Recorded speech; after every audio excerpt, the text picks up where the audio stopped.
দেশের বিভিন্ন স্থানে শিশু ধর্ষণের ঘটনা যেন মহামারী রূপ ধারণ করছে। রামিসার ঘটনার ক্ষোভ এখনও থামেনি। এর মধ্যেই আবারও সামনে এলো ব্রাহ্মণবাড়িয়ার আরেক হৃদয় বিদারক ঘটনা। ব্রাহ্মণবাড়িয়া জেলার সরাইলে ৯ বছর বয়সী এক শিশুকে ধর্ষণের অভিযোগ উঠেছে প্রতিবেশী শহীদ মিয়ার বিরুদ্ধে। গতকাল শনিবার ২৩ মে দুপুরে ধর্ষণের এই ঘটনা ঘটে। ভুক্তভোগী শিশুটি সরাইল উপজেলার তেলিকান্দা উত্তরপাড়া গ্রামের এক সৌদি প্রবাসীর মেয়ে।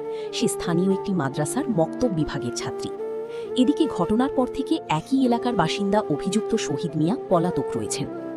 ভুক্তভোগী শিশুর পরিবার জানান, শিশুটি শনিবার দুপুরে বাড়ির পাশে খেলা করছিল। এ সময় প্রতিবেশী শহীদ মিয়া তাকে চিপস কিনে দেওয়ার কথা বলে দূরবর্তী নির্জন স্থানে নিয়ে গিয়ে ধর্ষণ করেন। এ সময় ঘটনাটি কাউকে জানালে শিশুটিকে মেরে ফেলার হুমকি দেন তিনি।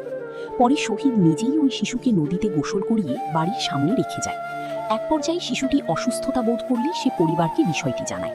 পরে পরিবারের সদস্যরা শিশুটিকে হাসপাতালে ভর্তি করে।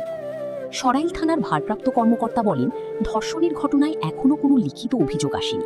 তবে বিষয়টি স্পর্শকাতর হওয়ায় পুলিশ দ্রুত অভিযুক্তকে আইনের আওতায় আনতে চেষ্টা চালিয়ে যাচ্ছে।